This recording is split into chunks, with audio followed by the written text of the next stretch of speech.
அனைவருக்கும் வணக்கம். இந்த காணொலியில் சரண்டர், அதாவது சரணாகதி என்னான்றதை நம்ம ஏற்கனவே பார்த்துருந்தேன். அந்த சரணாகதியில் நிகழும் ஸ்டெப் பை ஸ்டெப் ப்ரொசீஜர்னு சொல்லியிருந்தேன். இதில் சரணாகதியில் இப்போது 2 வகைகள் ஒன்று இன்னோசன்ட் சரண்டர்னு சொன்னார் சாமிஜி. இன்னொன்று இக்னோரன்ஸ் சரண்டர். இப்போ இது 2 சரண்டர், 2 வகை சரணாகதியிலிருந்து என்னன்னு பார்ப்போம். இன்னோசன்னா ஜஸ்ட்டு வெகுளியாக இருந்து அப்படியே நம்ம இயல்பாக, வெகுளின்னா வேறு மாதிரி நினச்சிக்கிறது, நம்ம இயல்புத்தன்மையில் இருந்து அப்படியே இறைவன் அவர் என்ன எண்ணத்தில் வந்தாலும் இறைவன் இருக்கிறார், அவரை நம்பிட்டேன், அவ்வளோதான் அப்படின்னு ஒரு முடிவோடு சரணாகதியை அந்த பாதையில் தொடர்ந்து செல்வது. அதுதான் இன்னோசன்ட் சரண்டர்னு சொன்னார். இன்னொன்று இக்னோரன்ஸ் சரண்டர். இக்னோரன்னா அறியாமையால் சரணாகதி நடைபெறுறது. உங்களுக்கு பல விஷயங்கள் தெரியல, அதில் வாழ்க்கையில் பல பிரச்சனை அனுபவிக்கிறீங்க, முட்டி மோதுறீங்க. ஸோ லைஃபுக்கு கொடுக்குற அந்த அனுபவங்களை எப்படி அணுகி அதை சரி செய்து கொள்வது என்று தெரியாமல் வாழ்க்கையில் இன்னத்தில் நிறைய ஆட்பட்டு அந்த கஷ்டத்தில் எப்படி அனுபவம் தெரியாமல் ஒரு அறியாமையினால் இதெல்லாம் இந்த ரெஸ்பான்ஸ் எடுக்கிற வாழ்க்கை கொடுக்குற அனுபவம் ரெஸ்பான்ஸை எடுத்து அதை ஃபேஸ் பண்ணுறதுக்கு துணிவு இல்லாமல் அப்படியே இதெல்லாம் நீ பார்த்துக்கோ, நான் இதில் ஜஸ்ட்டு நீ சொல்கிறத செய்கிறேன் அப்படின்ற மாதிரி ஒரு மனப்பக்கத்தை சேருது. அப்போ பொறுப்பு எடுக்காமல் அப்படியே சரணாகதி நிகழ்த்த தான் இக்னோரன்ஸ் சரண்டரு. அப்போது பொறுப்பு ஏற்று சரணாகதினாக்கா ஏற்கனவே நம்ம சொல்லியிருந்த போல் பல இன்னல் துண்ணல்கள் பல பாதைகளை கடந்து நிகழ வேண்டும் என்ற அறிவு இருந்தும் தெளிவு இருந்தும் ஓகே, இதெல்லாம் இறைவனுக்காக, இறைவன் என்னை ஆட்கொள்வதற்காக நான் முற்படுகிறேன், அதை என்னுடைய சுயத்தினுடைய ஒப்புதலோடு ஏற்றுக்கொள்கிறேன் அப்படின்னு சுயத்தை சரண்டர் பண்ணுறதான் சரணாகதி. அதான் இன்னோசன்ட் சரண்டர். எல்லாம் தெரியும், இதில் இருக்கிற கஷ்டம் எல்லாம் தெரியும், இருந்தாலும் தெரிந்தே அந்த பாதை தேர்ந்தெடுப்பது. ஒன்று தெரியாமல் தேர்ந்தெடுப்பது. அப்போ தெரிந்து தேர்ந்தெடுக்கும் பாதை, தெரியாமல் தேர்ந்தெடுக்கும் பாதை அப்படின்னு 2 விதமாக வச்சுக்கலாம் சரண்டரில். அப்போது நீங்கள் தெரிந்து தேர்ந்தெடுக்கும் பாதை வந்துட்டிங்கனாக்கா நீங்கள் நல்ல ப்ளஸ்டு ஒன்று. அப்போது உங்களுடைய இந்த சரணாகதி வெகு வேகமாக இறைவனுடைய அனுமதியுடன் பல புரியாத விஷயங்கள் புரிந்து நீங்கள் சரணாகதியை தொடர்ந்து முன்னேறுவீர்கள். அப்போது சரணாகதியில் நீங்கள் கஷ்டப்படுறீங்கனாக்கா அந்த பரமசிவனும் உங்களுக்காக அந்த சரணாகதி நிகழ்த்துவதற்காக கஷ்டப்படுகிறார் என்பதை புரிந்து கொள்ளுங்க சொல்லியிருந்தார். ஏன்னா சரணாகதி பண்ணும்போது நீங்கள் தான் இவ்வளோ கஷ்டப்பட்டு இன்னல் போட்டு அதுக்காக ரொம்ப கஷ்டப்படணும்னு நினைக்காதீங்க. நீங்கள் எவ்வளோக்கு எவ்வளோ கஷ்டப்படுறீங்களோ அந்தளவுக்கு கஷ்டம் சிவனும் உங்களுக்கு அந்த சரணாகதி நிகழ்த்துவதற்கு சிரமப்படுகிறார் என்பதை உணர்ந்தீங்கன்னாக்கா நாம் என்ன கஷ்டப்படுவேன், சிவனை சிரமப்பட விடுவனா அப்படின்னும் போது எண்ணும்போது இந்த பலவிதமான மாயைகள், அப்புறம் இந்த பயம், தேவையில்லாத பயம், தேவையில்லாத அச்சுறுத்தல், அந்த செல்ஃப் டவுட்டு, ஏன்னா மற்றவன் எப்படி பண்ணணும், அப்பா எப்படி பண்ணணும், காசெல்லாம் எப்படி வாழ்கிறது, அதே மாதிரி நமக்கு இந்த சமுதாய அந்தஸ்துலாம் எப்படி வாழ்கிறது அப்படின்ட்டு பலவிதமான மனப்போராட்டங்கள், சொசைட்டிகளுக்கு எடுக்கப்பட்ட விஷயங்கள், நம்மளை மாய்க்கு உட்படுத்த விஷயங்கள்லாம் நம்மளை விட்டு சுத்தமாக அகன்று போய்விடும். அப்போது உங்களுக்கு உங்களுடைய பாதுகாப்புக்கு நீங்கள் அதை பண்ண இது பண்ணுற போராட்ட மனத்திலிருந்து பாதுகாப்பாக இருக்கிறோம், சிவனே சரணாகதி அடைந்தால் நாம் பாதுகாப்பாக இருக்கிறோம் என்ற மனநிலை வந்தவுடனே பாதுகாப்பை சார்ந்த அத்தனை விஷயங்களும் எண்ண ஓட்டம் உங்களை விட்டு ட்ராப் ஆகிடும். அப்போது உங்கள் மைண்டு ஒரு மெச்சூரிட்டி தன்மை அடையும். அப்போது நீங்கள் எவ்வளோக்கு எவ்வளோ மெச்சூர்டு ஆகிறீங்களோ அதுக்கு தகுந்த மாதிரி இந்த சரணாகதியும் வேகமாக நிகழும். அப்போது இந்த சரணாகதி ஒன்றும் இல்லை, உங்களுடைய மனத்தின் மெச்சூரிட்டி எந்தளவுக்கு நீங்கள் மனத்தில் மேன்மை அடைகிறீர்கள், செம்மை அடைகிறீர்கள் என்பது தான் இந்த சரணாகதியில் நிகழும் ஒரு பெரிய நிகழ்வு. மனம் அது செம்மையானால் மந்திரம் அது தேவையில்லை. அப்போ மனம் நிசப்தமாக ஆகணும். அப்போ சரணாகதி அதுக்கு கொஞ்சம் கொஞ்சமாக இட்டு சொல்லும். அப்போது சரணாகதியில் வந்து நீங்கள் வந்து துவைதம், நான் கடவுள் வேறு வேறு என்ற உணர்விலிருந்து செய்யும்போது நீங்கள் எவ்வளோ கஷ்டப்படுறீங்களோ அதே கஷ்டத்தை அவர் உங்களுக்கு பார்த்து அதுக்கான வழிகாட்டி புத்தி தெளிவு கொடுத்து உங்களை மேலே சரணாகதி பாயில் உயரத்துக்கு போவார். நீங்கள் அறியாமல் ஒரே போட்டாலும் உங்கள் ரெஸ்பான்ஸ் நீங்கள் எடுத்து விட்டு எல்லாத்தையும் தொடச்சிட்டு நான் அப்படின்னு வந்தாலும் அப்போ அதற்கான பாடங்களை புகுத்தி அதற்கான டைமை கொடுத்து அதுக்கேற்ற மாதிரி சரணாகதி நிகழும். அதை வந்து அறியாமல் நிகழ்கிற சரணாகதி. அப்போது பொறுப்பை விட்டுட்டு துறந்து வர்றது வழி ஒரு முறை ஒன்று. அப்போது பொறுப்பெல்லாம் எடுத்தால் இவ்வளோ சிரமங்கள்லாம் தெரிஞ்சு இருந்தாலும் அந்த பாதை தேர்ந்தெடுக்க ஒன்று. அப்போ அறிந்து தேர்ந்தெடுக்கும் பாதை இன்னோசன்ட் சரண்டர், அறியாமையில் தேர்ந்தெடுக்கும் பாதை இக்னோரன்ஸ் சரண்டர் அப்படின்னு 2 இதில் சொன்னார்.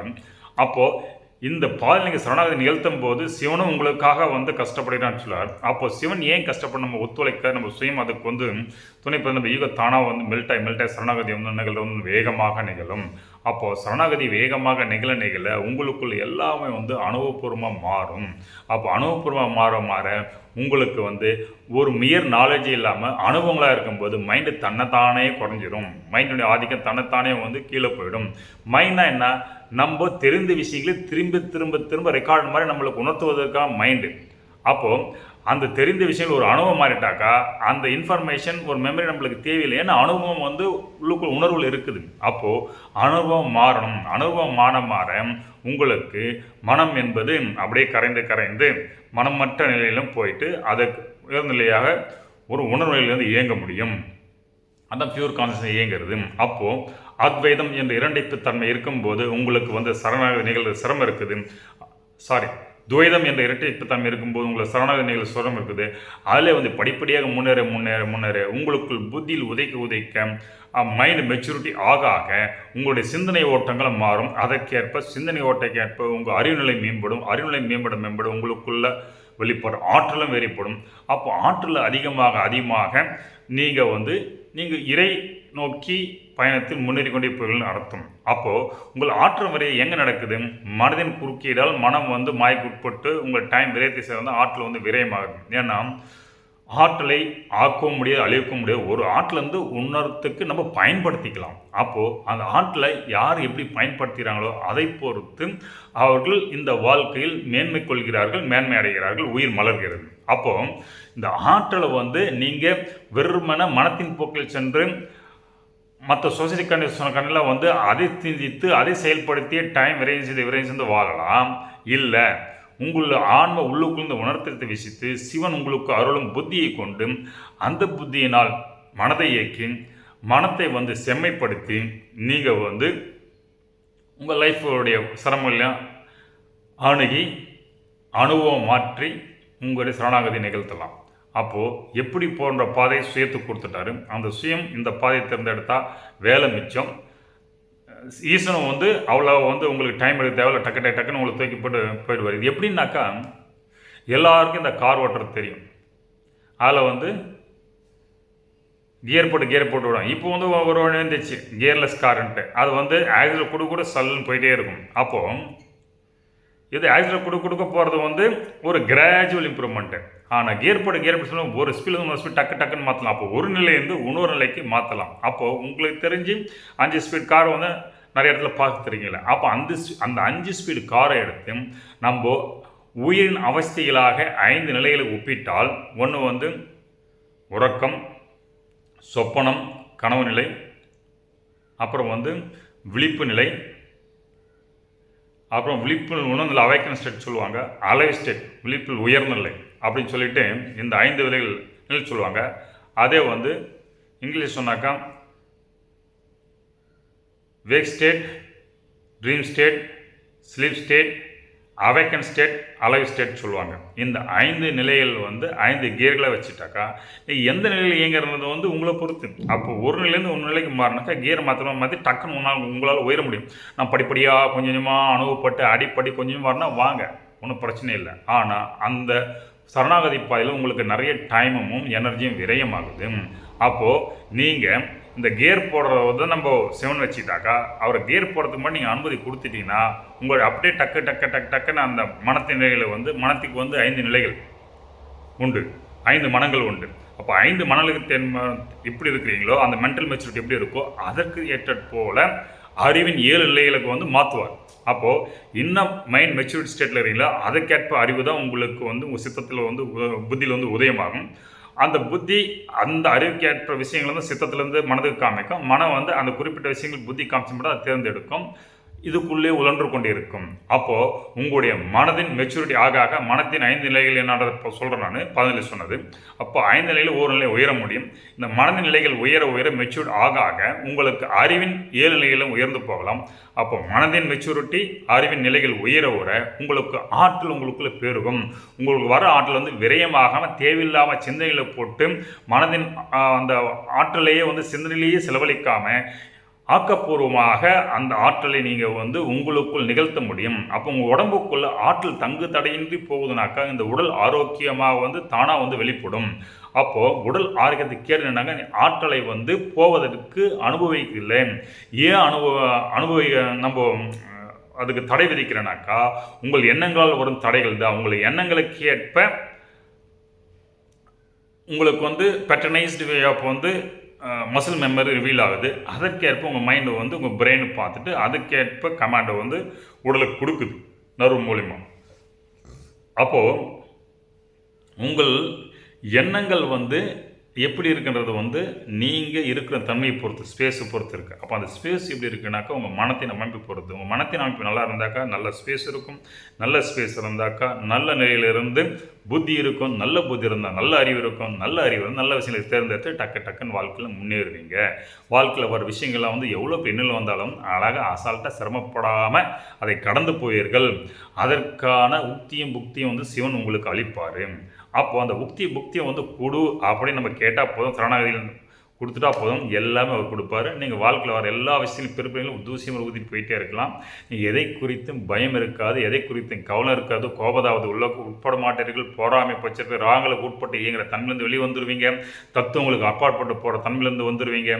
அப்போது உங்களுக்கு இதெல்லாம் இறைவன் எப்படி ஒன்று தரானாக்கா நான் ஏற்கனவே சொல்லியிருந்தேன். உங்கள் வாக்கில் சின்ன சின்ன அடிப்படுறது ஆக்சிடென்ட் நடக்குதா அது உங்களுக்கு சின்ன சின்ன எச்சரிக்கை. நீங்கள் சரியான பாதையில் இந்த இப்போ லைஃப்பில் போகலான்னு அர்த்தம். அதே வந்து பெரிய ஆக்சிடென்ட் நடக்குதா லைஃப் த்ரெட்டிங் மாதிரி இருக்குதா அப்போது ஆண்டை வந்து ஸ்ட்ராங்காக உணர்த்துறாரு நீ சரியான பாதையில் போகலன்னு சொல்லிட்டு. அப்போது உயிருக்கு அச்சுறுத்தல் ஏற்படும் போது நம்மளுடைய பயம் என்ன உயிர் நம்மளை விட்டு போயிடுமா அந்த மரண பயத்தை வைத்து தான் எல்லா பயங்களும் இருக்குது. அப்போ மரணத்தையே வந்து அவர் ஒரு அச்சுறுத்தல் நிகழ்த்தும் போது அந்த மரணத்தின் அச்சுறுத்தல் வரும்போது அதை பார்த்து யார்த்த ரியலைஸ் பண்ணிக்கிறாங்களோ நம்ம என்ன பர்பஸ் வந்தோமோ அது அவங்களுக்கு தானாக புரிஞ்சிடும். அப்படியே ரியலைஸ் பண்ணால் சாமி அடுத்த கண்டத்தில் வந்து கொடுத்து பார்த்துட்டு புரிஞ்சிக்கலையே அந்த புத்தி ஓகே இவன் இந்த உலகத்துலேருந்து எடுத்துடலான்னு எடுத்துருவார். ஏன்னா ஒவ்வொரு மூச்சு காற்றும் பரமசிவன் அருள் இருந்தால் தான் திரும்பி அந்த மூச்சு உள்ளெழுத்த மூச்சு வெளியில் நோக்கி திரும்பும். அப்போ உள்ள மூச்சு வெளி நோக்கி திரும்பினாக்கா நீங்கள் சவமாகிடுவீங்க. அப்போ சவமாகிறதும் சிவமாக இருந்து விளங்குறதும் உங்களுக்குள்ளே இருக்கிற அந்த சிவனுடைய இயக்க சக்தியெல்லாம் நடக்குது.